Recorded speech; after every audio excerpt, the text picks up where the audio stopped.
Hey guys, welcome back to another video. And if you haven't heard already, the All-NBA teams were announced just today.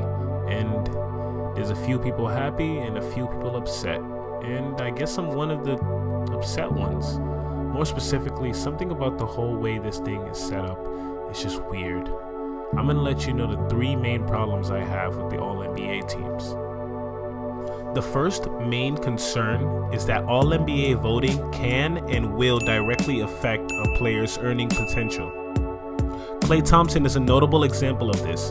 Missing out on the All-NBA team this year will cost him nearly $30 million since he's not eligible for the Supermax anymore from the Warriors, since he didn't make a second consecutive All-NBA team. So this means that an arbitrary voting system of sports writers and ESPN people will directly affect not only Klay Thompson's pockets, but also Bradley Beal's, who also is going to miss out on the Supermax. As crazy as it sounds, in a perfect world, this should be fine as long as the All-NBA teams are consistently rewarding the best players in the NBA each year. Except, that's another issue.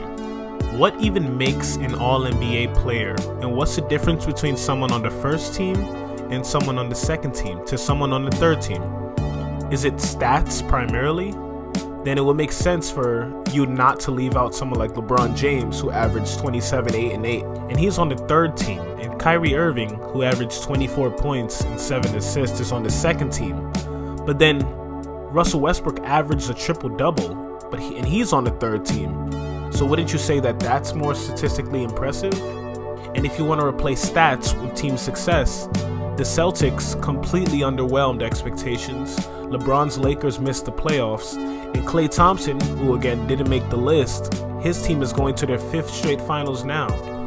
So how does that work out?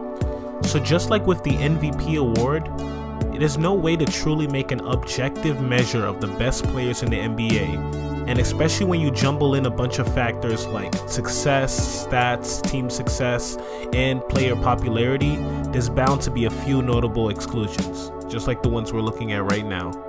So wait, stop the video. If you're still watching up to this part, thank you so much, and if you don't mind, dropping a like will really help support my channel and let me know that you enjoy content like this. Now let's get to the biggest problem that I have with the All-NBA teams that blows all the other ones out of the water completely. Positions are factored into All-NBA voting. This is still happening. Even in the era of positionless basketball, or whatever they've been calling it, has been going on for like the last, 7 years, and it's ridiculous at this point. Okay, you can argue that it helps ensure that the center position is never forgotten, and players and fans alike will understand the importance of a capable big man on each roster. And to be honest, it probably helped Rudy Gobert sneak into the All-NBA third team this year. But that's the issue here. Is someone saying, are we saying that Rudy Gobert is in the top 15 of the best players in the NBA right now? I'm not too sure about that. But because of the way positions are categorized in the All-NBA voting, we have to reward 3 centers each year. And who's even a center? Anthony Davis? Joel Embiid, I guess you could say he's a center.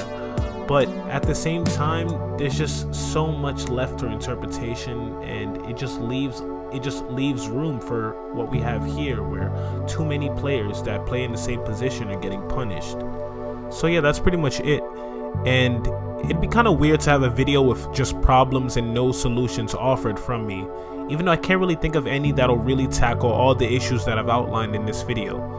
One thing for sure though is that players should have a part in the voting process in some way, especially if their own potential earnings could be affected.